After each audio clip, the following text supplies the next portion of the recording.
Kia ora whānau, no mai haere mai, he karakia tina tana. Tu taua mai e raro, tu taua mai e roto, tu taua mai e waho. Kia tau ai te mauri tū, te mauri ora ki te katoa, humie, huie, tai ki. Me mehe aho e te mana whenua o Taranaki, hara ko Taranaki te maunga, ko te tai rehua te moana me waiwaka iho te awa. No uropi me enarangi o ko tipuna, ko nā te Pākehā te iwi, ko Denise Bijoux. Pau, haere mai ki te huimi. Nā reira, tēnā koutou, tēnā koutou, tēnā tātou katoa. Welcome everybody to today's webinar. I'm Denise Bijoux and I'm your host today. Kia ora from Tamaki Makaurau, where it's a bit of a grey day and I guess where I'm feeling a bit emotional about the situation unfolding downtown. Wanting to take a moment before we get started to acknowledge all of those involved in that situation and all of those affected. And then I wonder if you could offer us a karakia for that too, please. Ie, so hei atamari e tātou e whakarongo ana ki wahora, kia tātou anō hoki, ka nei te mihi kia tātou te atanei. Ai he whai whakaro o tēnei wā kia rātou I Tamaki Makaurau I raro I tērā kapua pauri I tēnei wā. I whakarohia mātou o te hui nei ki te tuku karakia mō rātou, hei tuku aroha, hei tuku kaha kia rātou, nā rātou whānau, me te mahi o ngā kaimahi I reira kia whakatiko ai tērā ahuatanga. He anō rā. So we have felt like we want to send our love, our thoughts, our blessings, and our strength to those who are undergoing the disaster that's happened this morning up in Auckland.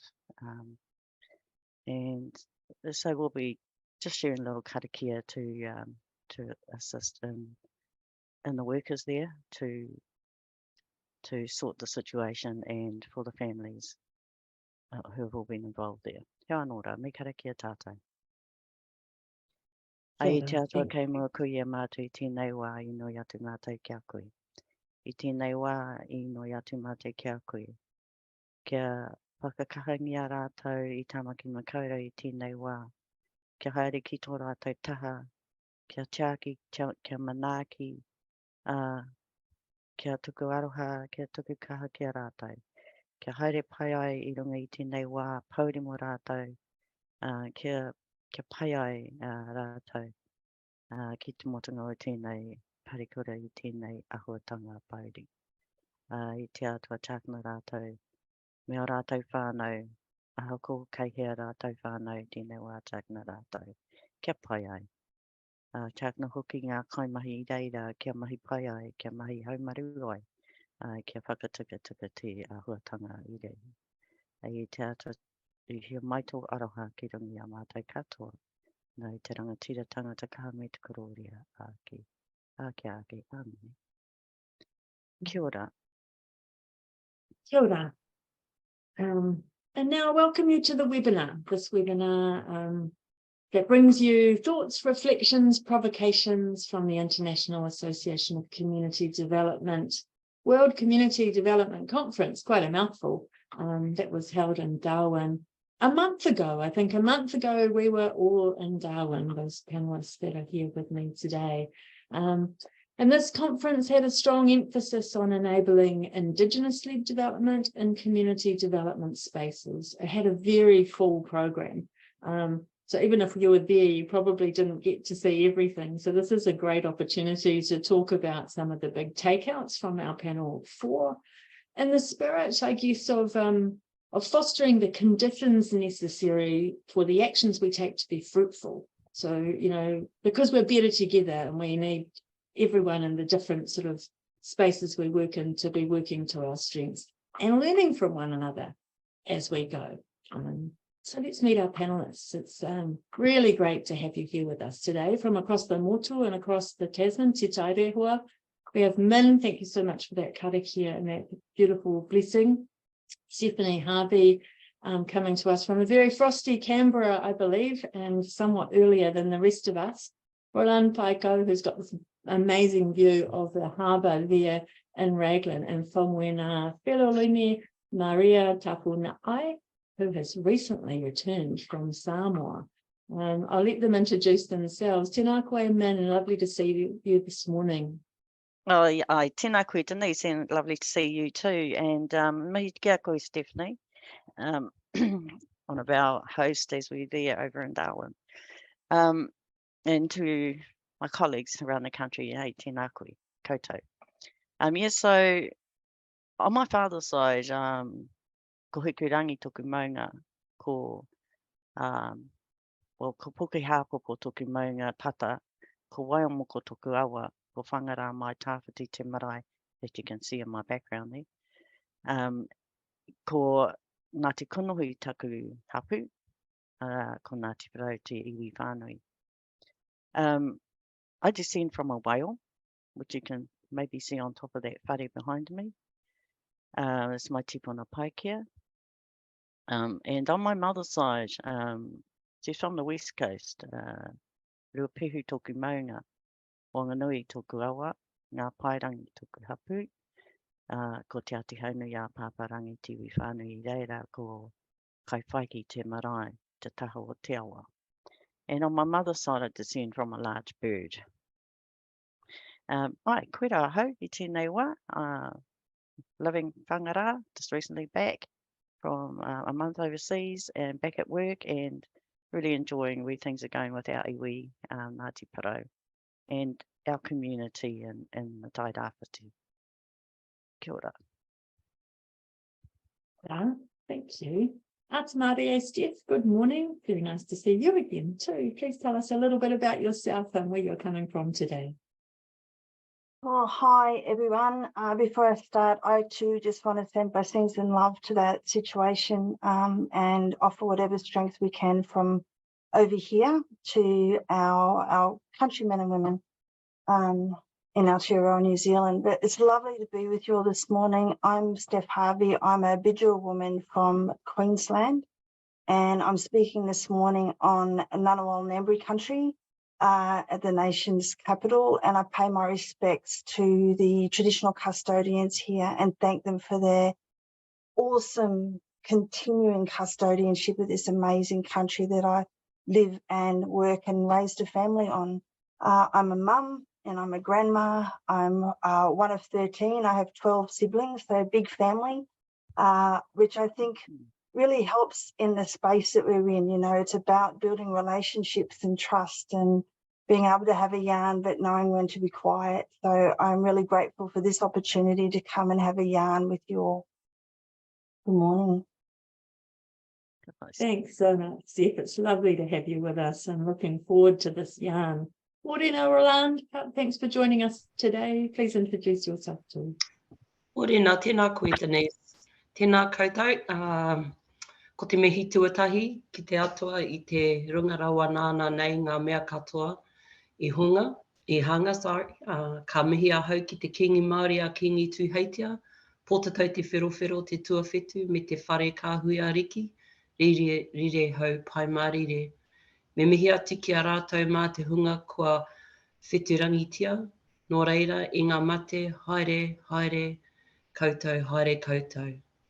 Nō reira ki a tātou I te kānohi ora kua hui mai nei I tēnei ata, mauri ora ki a tātou katoa. Ka huri ngā mihi ki a koe Min, I te kai karakia mō te karakia ki te whakapai I tēnei huihuinga mō tō whānau ki Manukau. Nō reira, tēnā koe. Ko waiau, I te taha o tōku māma, ko karioi te maunga, whaingaroa te moana, tainui Ngāti tāhinga tōku iwi, ko Ngāti haunuku te paitoka oku hapu, ko poihakana tōku marae. Morena koutou katoa. I am based here in Whangaroa, Raglan, and I've just acknowledged our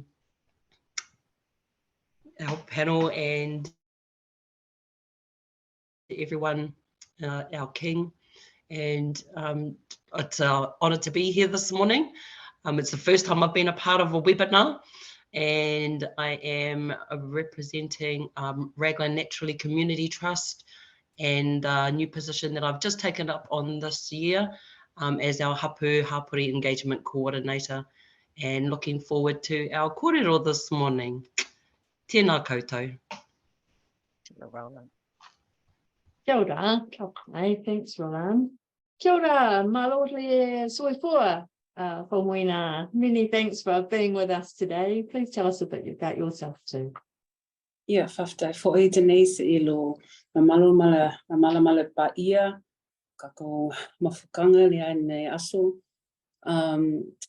me hiri a hau ki te reo Māori, he reo rangatira no tēnei motu o Aotearoa, ngā motu. He mihi tuatahi ki te atoa, hei whakapainga I nei rā I tamaki makaurau I nei whānau I tēnei wā pauri. He mihi hoki ki te mana whenua o tēnei rohi o ngā tuariri, ngā tahu hoki mō te manaakitanga o tātou. O mātou ngā tangata tauiwi, tangata tariti. Kia ora. So, just a few greetings, acknowledging Ngāi Tuariri and Ngāi Tahu who hold the mana whenua of the area that I not just am in, but I was actually born in this area too, and also acknowledging some whakapapa links, being cousins to Māori through my Samoan ancestry as well. So connected in a few ways there.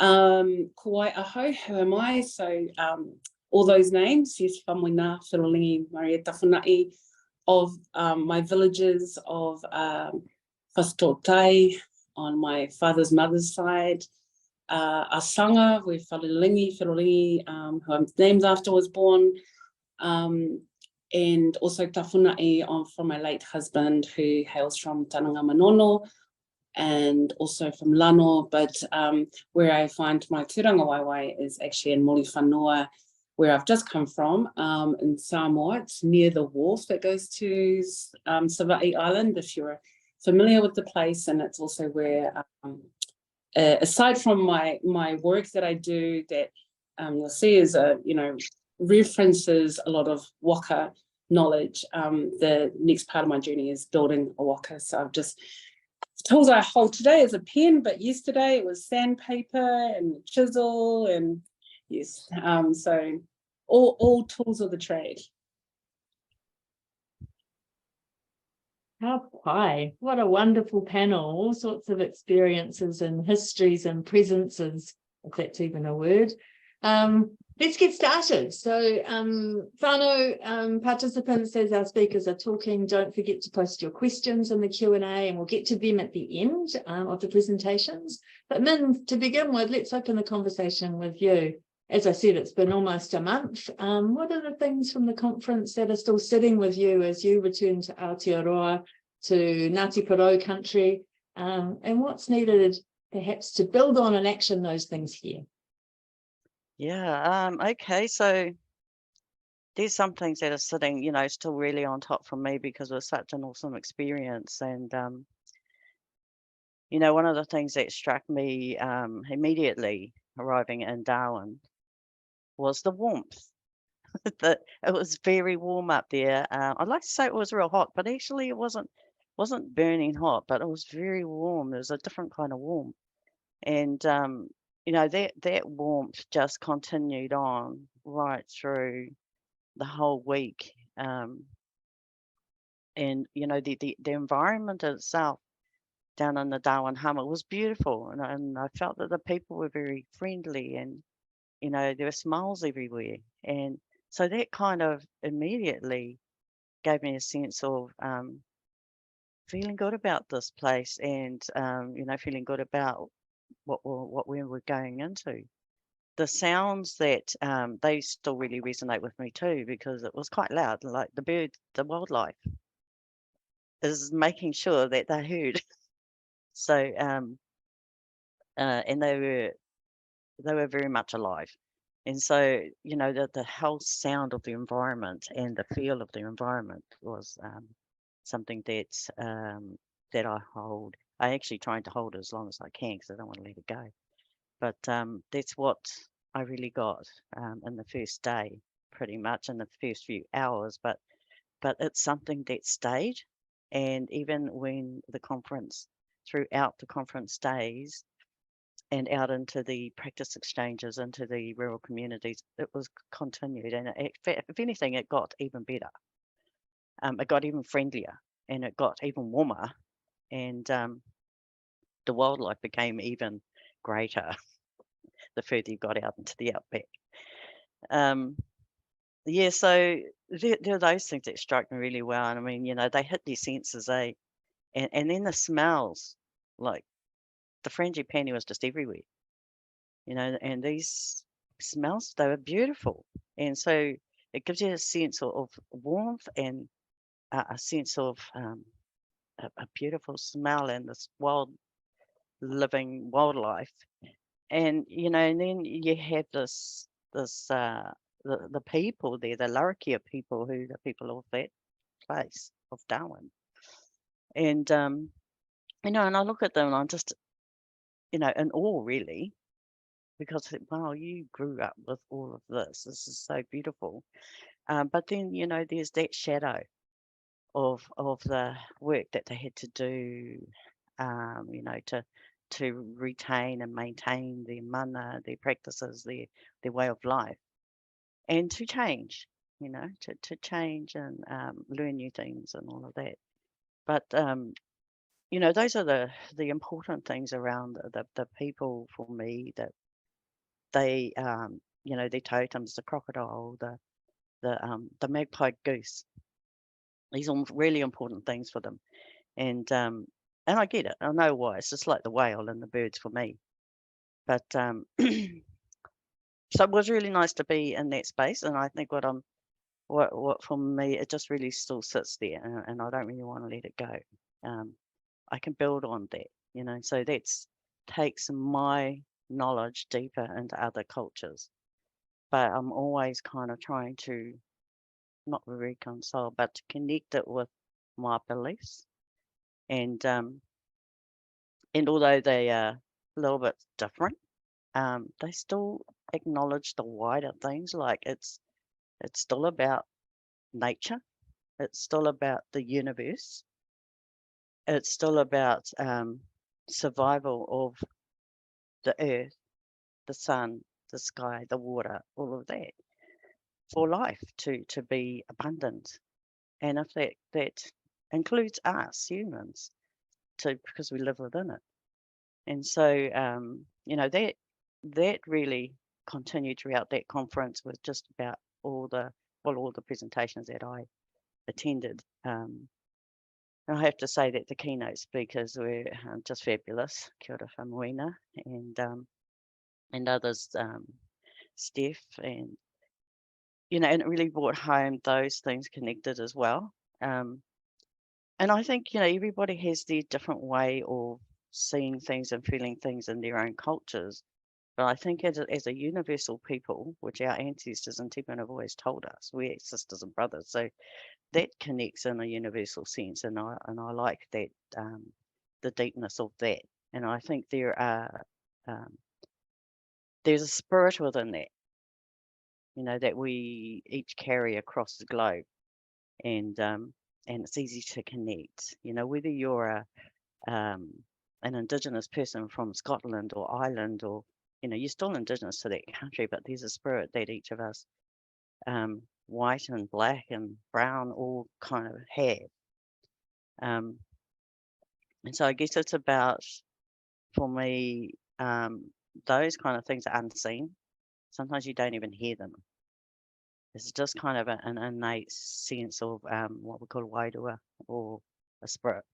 So that really needs to be acknowledged in a lot of the frameworks, a lot of the work. To me, these are essential success mechanisms that have to be included in projects.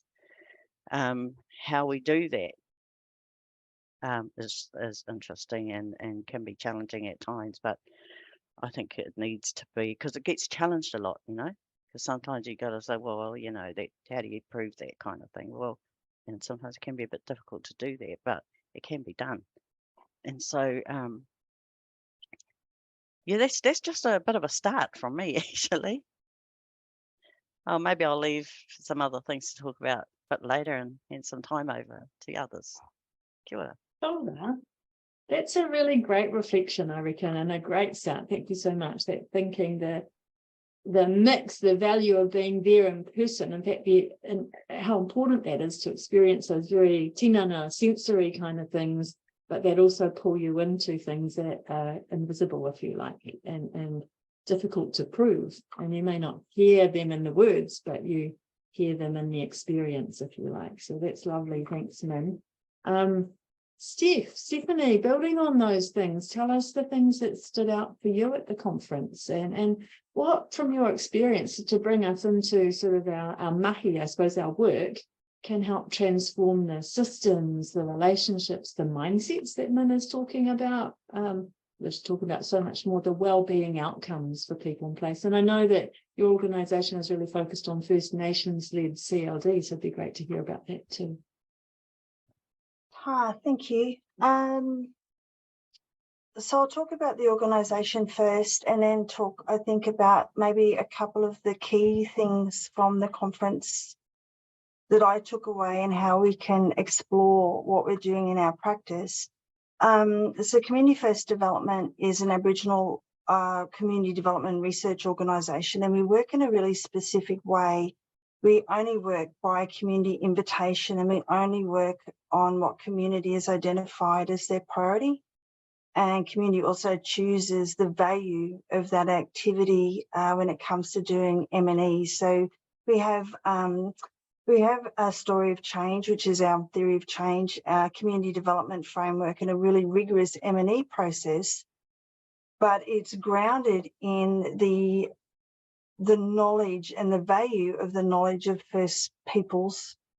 I think coming back to the conference, that recognition of the value of traditional knowledges and our ways of being, doing, thinking, just existing, having people start to value that and understand that community-led or community-initiated and community-led practice and activities is the way to make things sustainable for us. So I can only speak from my experience here as an Aboriginal woman and leading Community First Development as an organisation, but we often see practice that says it's community-led or it's co-designed, but in reality we see that a program's already designed, and the co-design part is the consultation around implementation, not whether we want the program or service, but how are we going to receive it.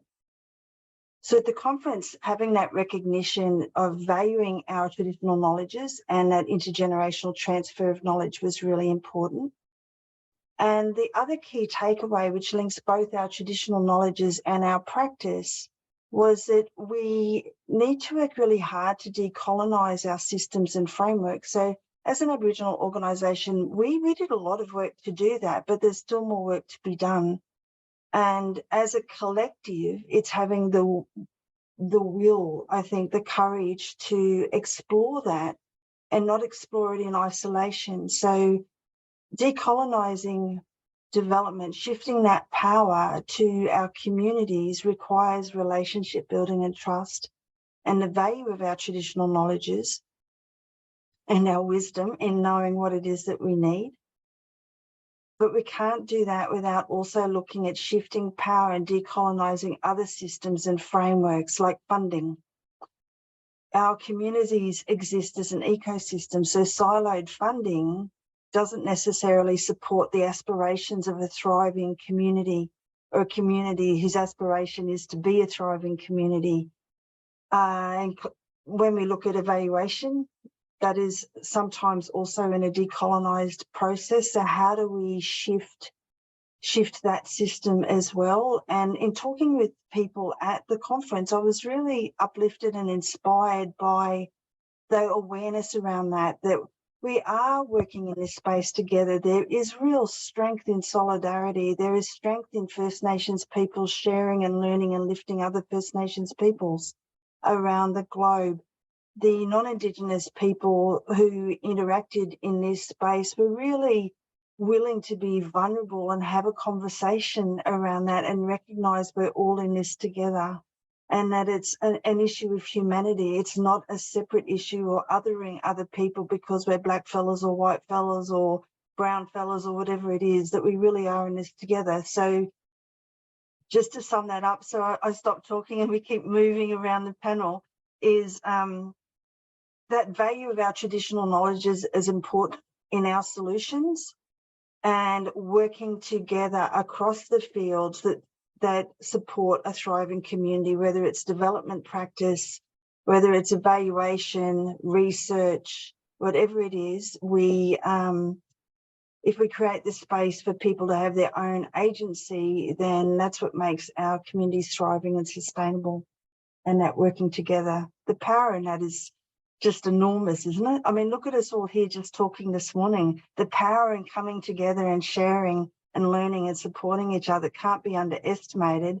So multiply that out by, you know, a few hundred people at the conference and you can see the magic that happened.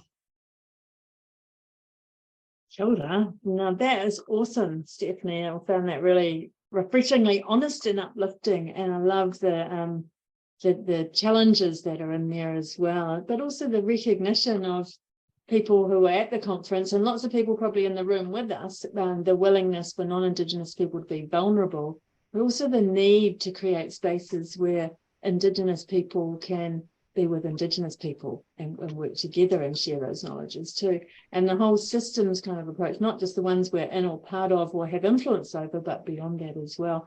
And it really made me think of your position, Ro, you know, because this is hapori to this position, and focused on, I believe, kind of really intentionally activating the treaty, Te Tiriti, in this work.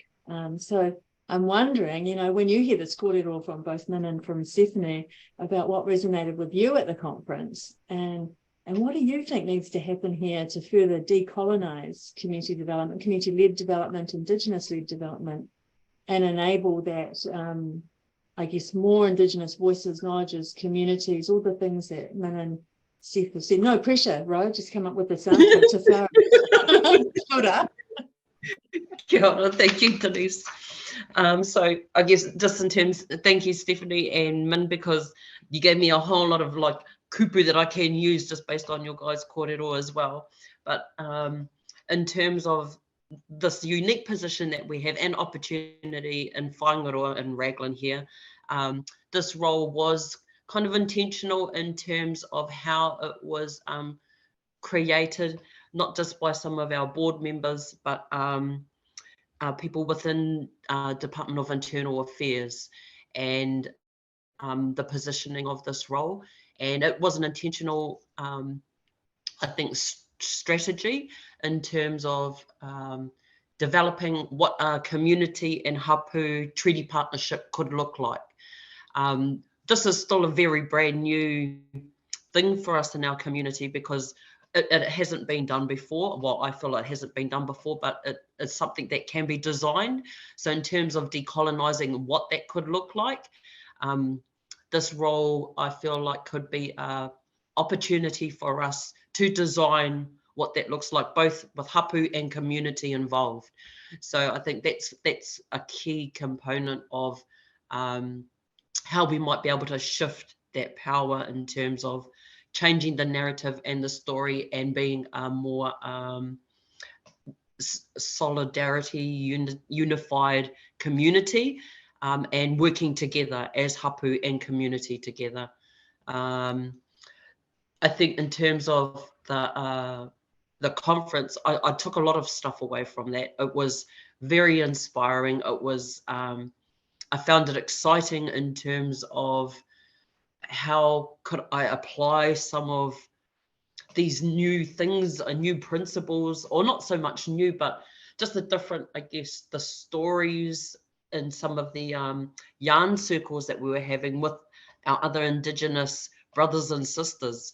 I just thought to myself, well, I feel like we could do so much more to help. I could see progress in terms of what I could bring home, and how I might be able to see I could apply some of those frameworks.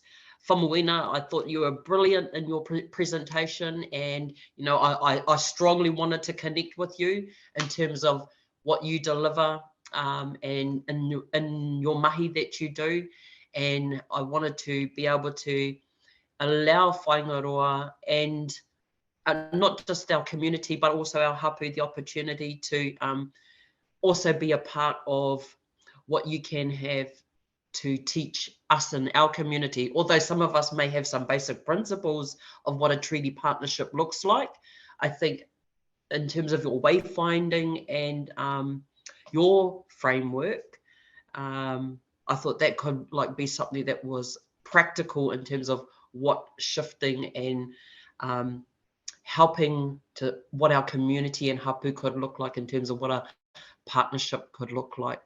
I'm not sure, I could probably go on a bit more, but I think I'll leave some room for Famuina to introduce herself and tell us a little bit about what inspired you, my friend. Kia ora. Kia ora, thanks, Ro. I'm thinking, there's so many questions, but one of the things that's sort of coming up for me is this idea of working together and working to our strengths. And I'm thinking about CLD and the who does what, who is making the decisions, not just receiving, as you put it, Stephanie, the already pre-prepared thing. Who does what is critical, perhaps especially in terms of decision making and what kinds of approaches, what kinds of matauranga, knowledges and evidence and actions. They're all, what is the priorities depends on the who, seems to me. So that's a really edgy stuff, and it was called From the Edge, right? So I'm wondering, Famuina, what were the radical and edgy things, the generative and creative things that you are taking forward from this conference and this kōrero today too? Are there some conditions that we, in the broader sense, the togetherness, can awhi enable share the power so much better? No pressure for you either, just, Kia ora koutou. Thanks for that challenge. Actually, I guess what I walk away with is a bit of a cumulative, maybe, knowledge. And that was, looking at some of the frameworks that were presented. I'm thinking about, the permaqueer framework that came from queer community, and that was, a really robust merging of two frameworks that come from nature and also come from the queer community, looking at life without barriers and using creativity, which for me, that's an expression itself of culture. It's of that sort of intergenerational transfer of making and doing, and and being able to share not just the making of it, but the conversations that happen when you're making. And so I think when I look at that and I look at my own framework and I sort of think what's happening in this sort of space is that, basically culture is the strategy. And we've heard for a long time that, culture is the problem. But that's because what was unseen is that the frameworks we were using came from a culture, but it was the culture of, I guess, of the mainstream, and then that becomes a little bit invisible. And then it was used to try and assist peoples who weren't of that culture. And so what I see now is that Indigenous people are then reaching into their own culture and sometimes in not the broad big brush of it, but real specific to who they are. Like, that's what I think with the permaqueer, it's specific to who we are, because these are the people we're going to kind of try and assist. I developed wayfinding particularly to assist our Pasifika peoples. I know that its principles will be resonant more broadly, but these are the people that I know that when like with Ro, when I'm talking about it, she can, you know, she knows that, oh yeah, well, waka and voyaging, they're all part of where I come from. So that's what I'm seeing now, strategy that actually comes from culture. And I think that reflects on the who question, is that if we were to look at, you know, decolonisation or re-indigenization, one of the questions is like, well, who created this framework? Whose culture does it come from? And whose culture are we perpetuating? And in some ways, I think, you know, I mean, Stephanie, it's so great to see you guys, you know, in that whole M&E area, not just in the start with the, you know, the community co-design, but right to the very end where you're evaluating it, is to say, well, whose evaluation counts here? You know, so because for a long time, any time when I think community development didn't work out so great, there was always the fallback of the great intention, you know, let alone the harmful impact. There was always, well, the intentions were good. And I think that Indigenous peoples, we're accountable to our communities. So we can't just say, well, we had great intention. Like, I think that's one of the things, we're invested in this. It's, you know, it's our children, not just our children, but we're looking after our elders, you know, so it can't just be written off that that we had great intention when we started. So I'm looking at that, this whole who question, and understanding who you are, the harm that you could bring, the privilege you might even bring. I know when I work in Samoa that I just can't stand there in the village and say I'm just like you, because I was raised in New Zealand. There are parts of me that, you know, I don't understand the daily life.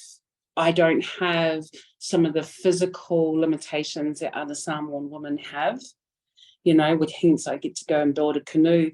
But my sister-in-law is cooking the meal for us to eat every day. And I think part of that is that them seeing there's a difference, that I'm slightly different from them, that allows this thing to happen.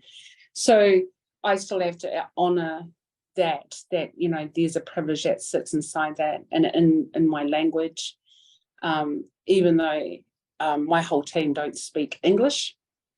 So in that, I am totally humbled, you know, in that environment. And rather than teaching them English, of course, you know, the journey for me is then to improve my Samoan language. So I guess, yeah, one of the big things I've taken out of that is the, how do I implement a stock take of my own organisation to make sure that we are staying within the culture of who we are, to make sure that, you know, I mean, we deal with entrepreneurs. And one thing I got out of coaching other organizations is because I don't understand business plans the way they talk about them, and nor do I want to perpetuate the business plans that they talk about, because I think if we can improve well-being, it's not just about finance, you know. So if we can look at greater goals for the environment, for family cohesion, for, you know, the perpetuation of culture and cultural values and practices, that these can be also bottom lines, if you like, in business if we put them in, but our traditional business plans don't do that. So, yeah, there was lots to take out. Ro, what you're saying about, you know, the Indigenous connection, and I think about this from wrist to wrist, where our bloodlines come out strongest and we can feel those pulses. And I felt like the pulse was beating so hard over in Darwin because we were all putting our hands together and sharing experiences both of pain and of joy, but also of commitment to continue the work, to continue to listen to each other and really be open. That's what I really loved. You know, it wasn't that this idea is better than that idea, but the two ideas together and the merging of the ideas. And in saying that, I think one of the other things that we do need to be careful of course, is how we honour knowledge, we honour guardianship of knowledge practices, and that we make sure that we, and I know Ani, who's not here today, that we also make sure that we're not being distracted with our own Indigenous people when we hear these great ideas, that we are able to share ideas, but also before that sharing happens, we build connection and bond between us. And yeah, that was me. That's awesome, lovely. Thanks, Moina, and all panelists. We have some questions coming through, and so keep posting them. Participants will get to as many as we can. One of the ones that has come through already is, I guess, an echo, or it builds on what everyone is saying. Maybe it's for you, Min, in particular, but I think it's totally open to everyone, and really builds on what you were just sort of finishing there for Moina, kind of about the togetherness, I guess, and the how we put our hands together and the commitment and everything like that, but also honouring where that knowledge comes from. And the question is, what was the presentation that was most unexpected for you, but then contained something you didn't know you really needed? And how do you honour that, I guess, information and knowledge in our own work? So it's a big question, and it's been asked for you, Min, but anyone can join in. Well, I was smiling because that did happen to me, and I don't know if the person realises that or not. But I did go to a workshop which was headed up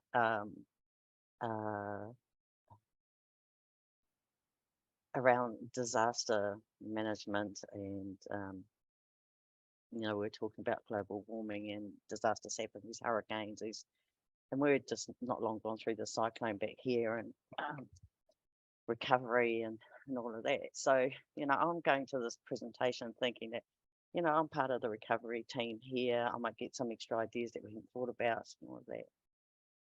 No, it was totally different, but it was about that. But what it was really about was, it was about how we go into recovery and assisting everyone, but we've got to find time to assist people's mental health around it. You try to get your house working again because you haven't had power for 3 days and things like that. You try to get all that, and those immediate things that are needed to to eat, drink, and all of that. But once that's all stopped, it's like there's a need to go back again, like to do a second round or even a third round, and work on people's mental health, do it really quickly afterwards.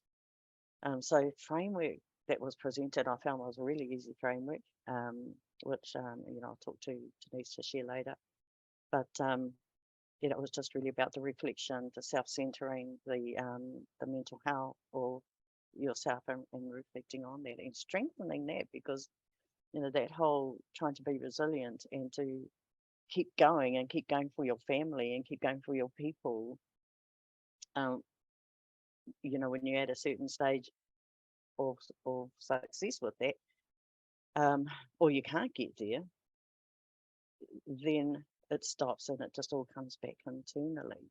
And so I think, that did really happen, and it was unexpected, but it was a real pleasant experience. And that's another one that I'll hold on to for a while. But I think the main point in there is that if we don't go back to people quickly after an emergency, or the first immediate response, then the mental health of those people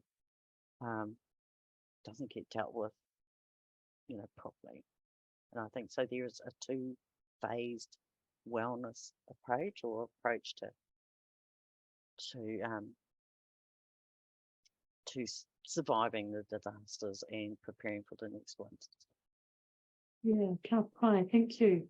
Steve, I wonder if you have any reflections on that question, if there was anything that you heard or saw or felt that you didn't know you needed. Thanks. I was actually wondering whether you'd go to someone else, Denise, because I'm embarrassed about what mine was. My aha moment, and what I didn't realise I needed, was actually one of my staff's presentations, one of the team. And you know, I know our core business really well. I know it inside out.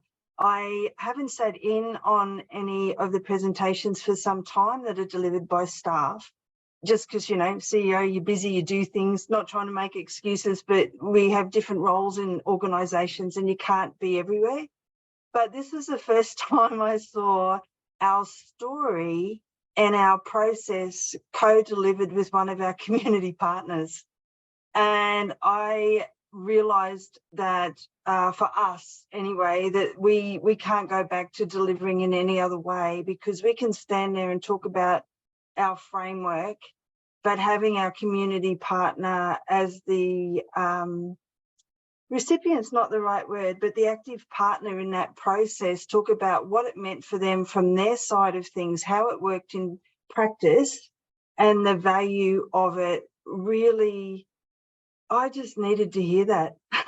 It was really grounding for me that, you know, we get so busy and we're always on the hustle for funding or whatever it is, and to just go, right, take a breath. I am listening to this elder and his family and community talk about what happened in their lives by working with us through this decolonised framework.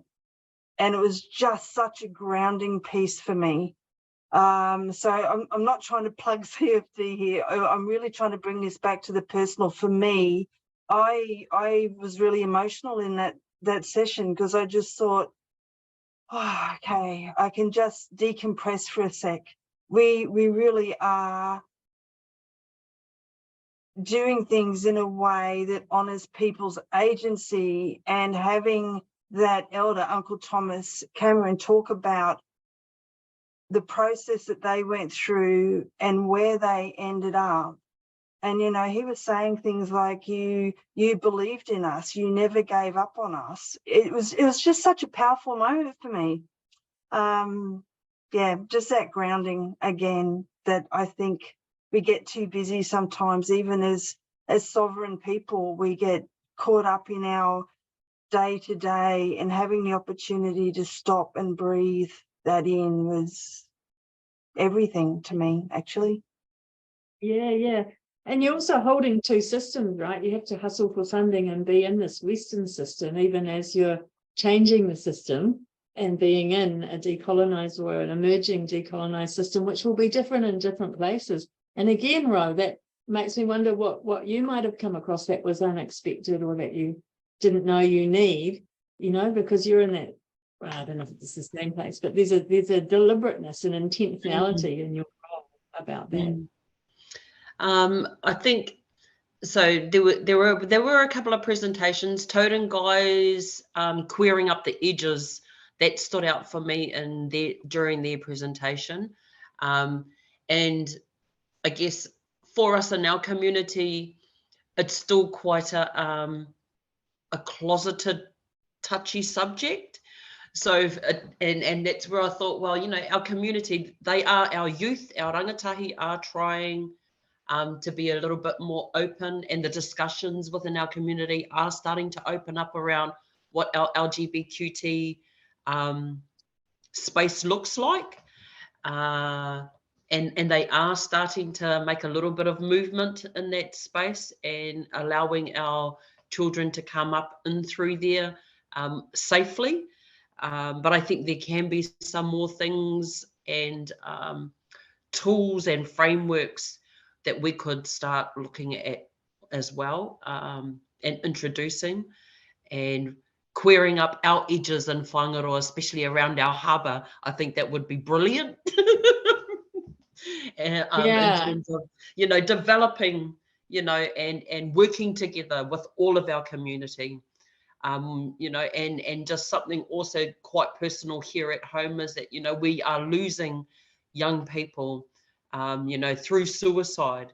And just in this past few weeks, I think we've lost about 3 or 4 people to suicide. And so for me, it's, you know, our community, I feel like it's an opportunity where hapu and community can look at all of our space, and how can we, like, and strengthen and make all of our humans thrive. Yeah, I love that the permaculture links in that presentation, and I think we'll see if Inspiring Communities can get hold of some links there so others can find them too. I think it was one of the really powerful spaces that they created, as well as the information that they shared. Kia ora, Ro. Whamoina, unexpected things you didn't know you needed.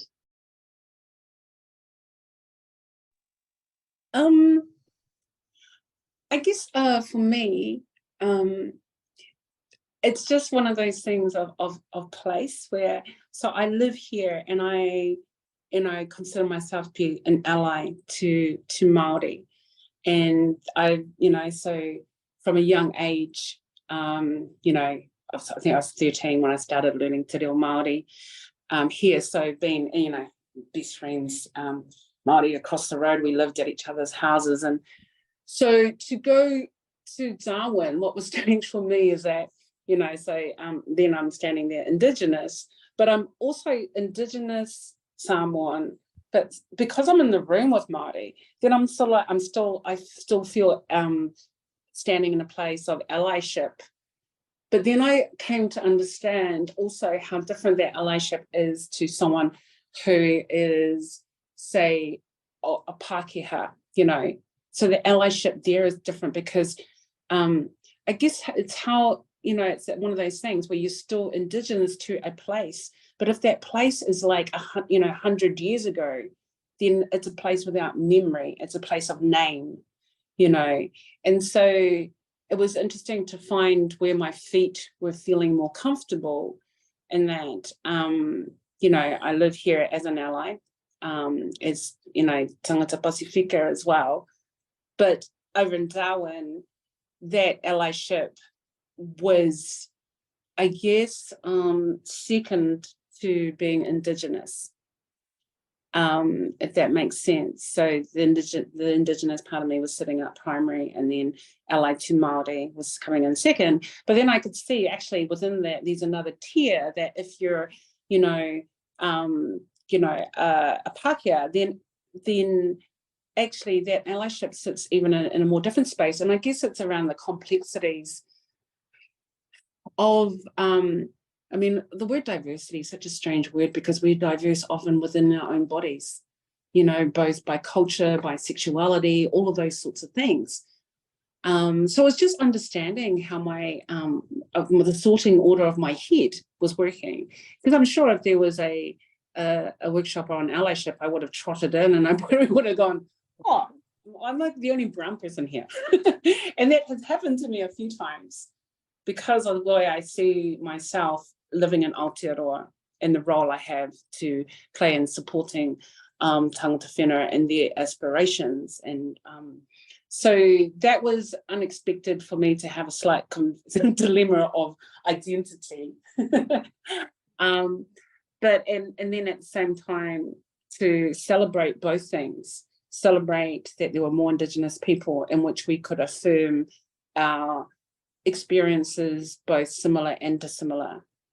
And then to celebrate the work of allies in the kind of having to put yourself out there and undergo a lot of like re-education, and and also it's the path of allyship is bruising because you keep bumping into mistakes all the time and falling over hurdles and dropping down kind of crevasses that you didn't know existed. So I appreciate those in both. So that's the little bit that I found weird, odd, and unusual, but at the same time good to know myself more as well. So yeah, I can only agree with that. It's hugely complex. There's a lot of work to be done for those of us who identify as Pākehā or white, and it's really tricky when wherever we're Indigenous from, and everyone is Indigenous, probably just most people anyway, to many places, right? Some of which are only memory. and the stories are lost for any range of reasons. So it's a tricky one and a really good one to be looking at. I love that about the conference, because it was confronting for me as well in that way. Not confronting in a bad way, in a kind of an ongoing learning way, because yeah, this is how we make progress. And I guess that's a sort of the question. Still, we think that progress is being made in this space of really honouring, but that sounds so trite, really in the space of Indigenous knowledges and Indigenous-led spaces, and how we can be together as well as look after the whakapapa, the mana, the mauri of these knowledges. Anyone's thoughts on that? Do we think progress is being made? Can I just have a, I just want to pick up on that, on the culture, in terms of the traditional dances, the traditional ceremonies. I mean, I'll have to say we're very privileged to have been able to participate and be taught by the Master of Ceremonies for the saltwater people.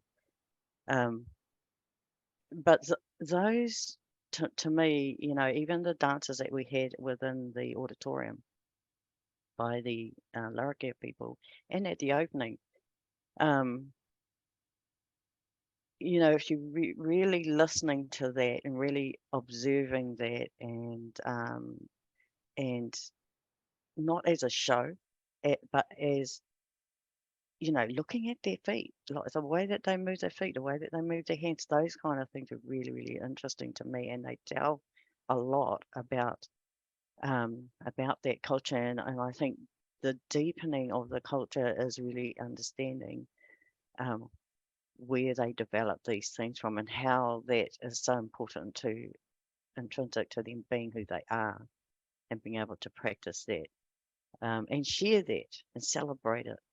And how do we support those kind of things, for, I know you have the NATO week over there. We have lots of Māori celebrations here where we get up on stage and we practice, and we even compete really strongly for who's the best kapa and all of that thing, which is beautiful. And it involves a whole whānau concept.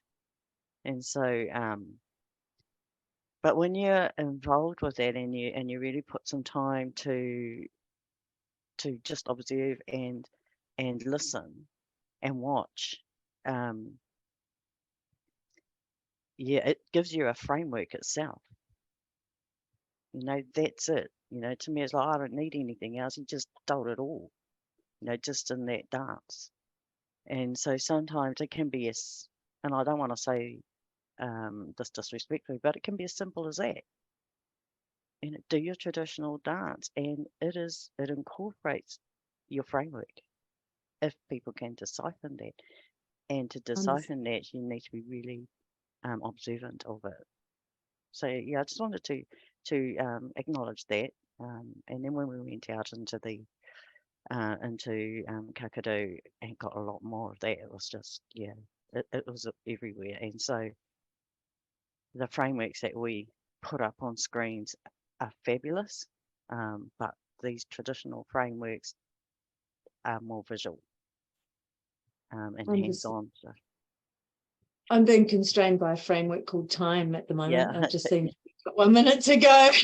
So apologies for not bringing that question to everyone, but I just want to close our kōrero for today with an opening, I guess, to reflect on progress and to reflect on these conversations, and to join together with people in and around you, and be open to changing ourselves, whoever we are. You would have seen a poll, so please, hopefully you've been able to do that if you were in the audience there. It helps us guide how relevant and helpful the webinar has been as well. I know Inspiring Communities would really like to share a couple of reports that have been released recently. One is called Make the Move, and that's from IC and a group of change makers, shining a light on how the public sector can work better with communities for more impactful and enduring results. It's a really great read. And here, Manawa Māori, released last year, is Voices from the Iwi and Hapu-led development area, really open conversation and about the Kaikoura talked about the innovative, powerful and influencing mahi they're involved in, really free and frank about what needs to happen too, especially to experience tino rangatiratanga mana motuhaki. So really worthwhile reading for everyone. You might also like to have a look at Paradigm, which is the consultancy arm of Inspiring Communities. And there's a heap more happening at IC too, building blocks on making meetings matter, child-rich communities corridor. I'm sorry, I can't tell you more about that. But for now, I would really like to say thank you, really appreciate you joining us today, and look forward to seeing you next time. I'll close us with a karakia that you can see on your screen. Unuhia, unuhia. Unuhia ki te urutapanui, kia wātia, kia mama, te nāko te tino, te wairoa e te aratangatanga. Koe rai rono, whakairia ake rono, kia tina, tina, omie, kuie, tai kie. Go well, everybody. See you next time. Take care of all those around you. Nā te wā. Ka kite.